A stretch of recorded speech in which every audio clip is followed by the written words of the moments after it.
Voyons ensemble comment utiliser la transparence dans une image. À quoi sert la transparence?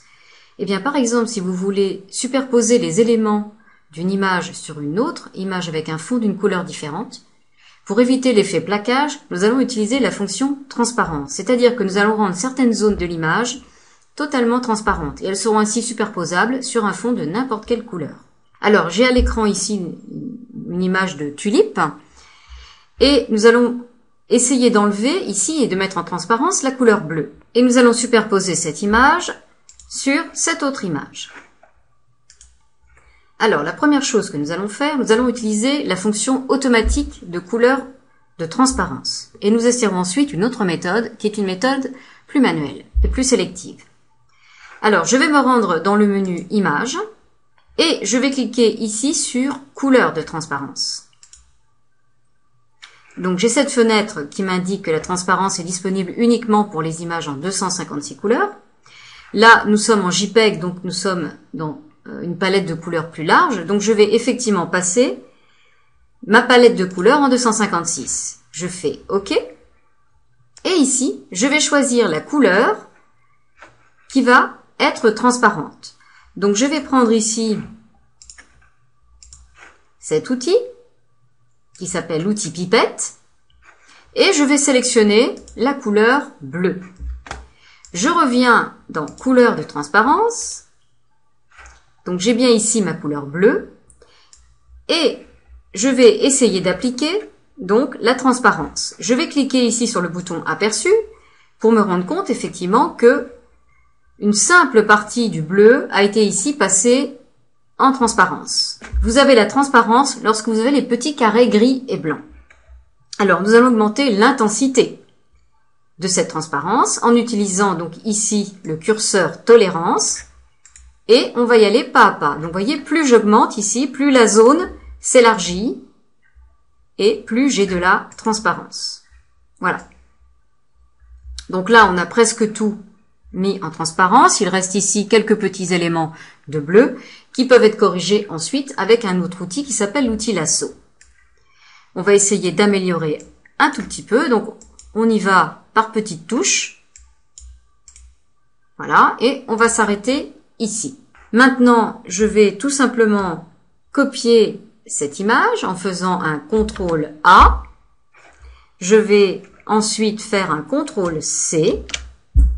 Ou bien je peux utiliser les fonctions qui sont dans Édition. Copier, coller. Je vais ouvrir ma deuxième image. Ici, je vais aller dans Édition et je vais faire un coller. Et vous voyez ici que mon image apparaît bien en transparence. Alors, revenons à l'étape d'avant. Nous allons effacer donc ce que nous avons fait en utilisant cette commande. Et maintenant, nous allons tester une autre méthode. L'autre méthode consiste à utiliser cet outil qu'on appelle l'outil baguette magique qui permet de faire des sélections. Donc, idem, il a une fonction de tolérance. Vous voyez ici, donc à 81, j'arrive à tout sélectionner. Je vais pouvoir augmenter ma tolérance. Donc, à chaque fois, refaire un masquer la sélection avec un clic droit et retenter. Vous voyez, si je sélectionne dans une zone, une seule est sélectionnée. Je positionne ma pipette dans la zone que je souhaite sélectionner. Donc ici, je vais augmenter un peu la tolérance de façon à sélectionner toute cette zone.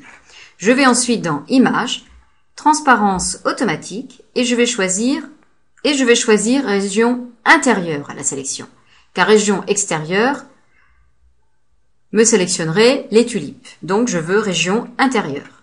Donc, cette partie est passée en transparence. Maintenant, il me reste des zones de bleu ici. Je vais commencer par sélectionner cette partie. Donc, on va un petit peu zoomer pour voir qu'ici, en fait, on n'est pas parfait. Donc, on a sélectionné un peu trop. Donc, on va réduire notre tolérance et on refait une sélection. On y est presque. On refait la même manipulation, image, transparence automatique et cette fois-ci je fais région intérieure à la sélection. Ensuite je sélectionne ceci, même chose, intérieur. Donc je cherche un petit peu comme ceci toutes les petites traces de bleu qui pourraient me gêner. Là, c'est un peu trop grand, donc pareil, j'adapte. Donc cette méthode me permet d'affiner beaucoup plus ma transparence. Là, on va augmenter.